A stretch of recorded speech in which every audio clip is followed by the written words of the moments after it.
யார் இந்த ஹரணி அமரசூரிய? ஆம், 24 வருடங்களுக்கு பின்பு பிரதமராகும் இந்த பெண் ஹரணி அமரசூரிய யார்? இது போன்ற வீடியோக்களை தொடர்ந்து பார்க்க மறக்காமல் சப்ஸ்கிரைப் செய்யுங்கள். அனைவருக்கும் வணக்கம். நான் டாக்டர் நித்யானந்தா. இன்றைய இலங்கையின் ஒரு முக்கியமான நிகழ்வு நடந்துள்ளது. ஆம், புதிய ஜனாதிபதியை இலங்கை பெற்றுக்கொண்ட பின்பு சில நாட்களுக்கு பிறகு இன்று செவ்வாய்க்கிழமை இலங்கையின் புதிய பிரதமராக ஹரணி அமரசூரிய பதவியேற்றுக் கொண்டார். தேசிய மக்கள் சக்தியின் தேசிய செயற்குழு உறுப்பினரான ஹரணி அமரசூரிய தலைநகர் கொழும்பில் இடம்பெற்ற நிகழ்வில் ஜனாதிபதி அனுரகுமார திசநாயக்கவினால் சத்தியப்பிரமாணம் செய்து கொண்டார். தேசிய மக்கள் சக்தியின் பாராளுமன்ற உறுப்பினர் ஹரணி அமரசூரிய இடைக்கால பிரதமராக பதவி பிரமாணம் செய்து கொண்டது மாத்திரமன்றி நீதி, கல்வி, தொழில், கைத்தொழில், விஞ்ஞானம் மற்றும் தொழில்நுட்பம், சுகாதாரம் மற்றும் முதலீட்டு அமைச்சராகவும் பதவி பிரமாணம் செய்து கொண்டமை குறிப்பிடத்தக்கது. இலங்கையில் பிரதமராக பதவி வகித்தவர்களில் 3வது பிரதமர் என்ற பெருமையை இந்த ஹரணி அமரசூரிய பெற்றுக்கொள்கிறார். யார் இந்த ஹரணி அமரசூரிய? அவர் பற்றிய சுவாரஸ்யமான தகவல்கள் மற்றும் பின்னணியை ஆராய்வதை இந்த வீடியோவின் நோக்கம். சுருக்கமாக இந்த வீடியோவை குறிப்பிடுகிறேன். தயவுசெய்து முழுமையாக பார்வையிடுங்கள். உங்களுக்கு தெரிந்தவர்களிடம் பகிர்ந்து கொள்ளுங்கள். 24 வருடங்களுக்கு பின்பு பிரதமராகும் இந்த பெண் ஹரணி அமரசூரிய யார்? இவர் 1970ஆம் ஆண்டு மார்ச் மாதம் 6ஆம் தேதி பிறந்தார். எடின்பரோ பல்கலைக்கழகத்தில் சமூக மானுடவியல் முனைவர் பட்டம் பெற்ற 2வது இலங்கை பெண் என்ற பெருமையை இவர் பெறுகிறார். இலங்கை திறந்த பல்கலைக்கழக சமூக ஆய்வுகள் துறையில் மூத்த விரிவுரையாளராக பணியாற்றிய அனுபவம் இவருக்குள்ளது. 2019ஆம் ஆண்டு முதல் தேசிய மக்கள் சக்தி கட்சியை பிரதிநிதித்துவப்படுத்தி செயற்பட்டு வருகிறார்.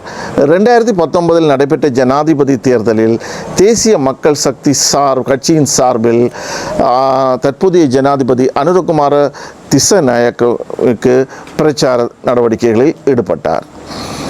2020ஆம் ஆண்டு இவர் நாடாளுமன்ற தேர்தலை தொடர்ந்து இலங்கையின் 10வது நாடாளுமன்றத்தில் நுழைய தேசிய பட்டியல் வேட்பாளராக ஜனதா விமுக்தி பெரமுன JVP யால் பரிந்துரைக்கப்பட்டு நாடாளுமன்ற உறுப்பினராக நியமிக்கப்பட்டார்.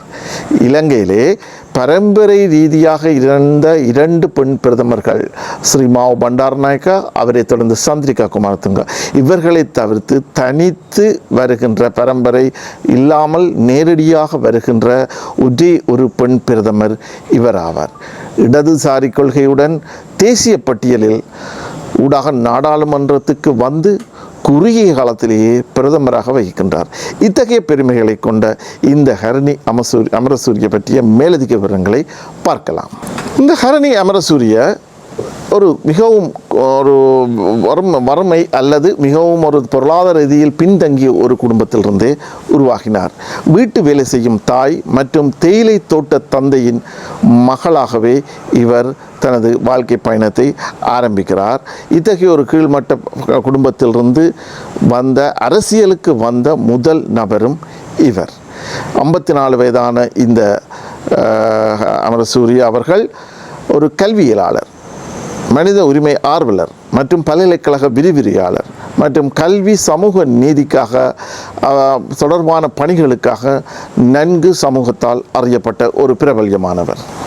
அவர் இலங்கை திறந்த பல்கலைக்கழகத்தின் சமூக அறிவியல் துறையில் சமூகவியல் மற்றும் சமூக மானிடவியல் மூத்த விரிவுரையாளராக பணியாற்றியுள்ளார் மற்றும் நாட்டில் சமூக நீதி மற்றும் கல்விக்காக மிகவும் குறிப்பிடத்தக்க பங்களிப்புகளை செய்துள்ளமை இங்கு மிகவும் குறிப்பிடத்தக்கது.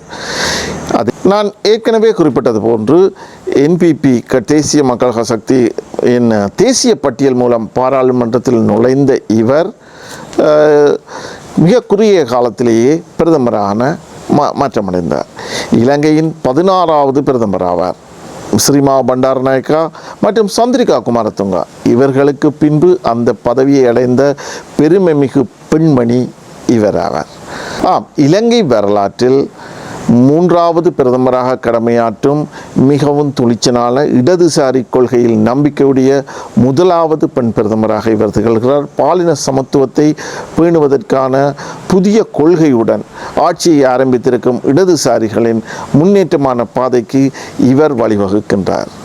இவர் நாட்டின் பொருளாதாரத்தை மேலும் வலுப்படுத்தி சமூக மாற்றங்களை கல்வியியல் ரீதியில் பல்வேறு மாற்றங்களை ஏற்படுத்தி நாட்டின் சுபிட்சத்துக்கு வழிவகுப்பார் என்று நம்புவோம்.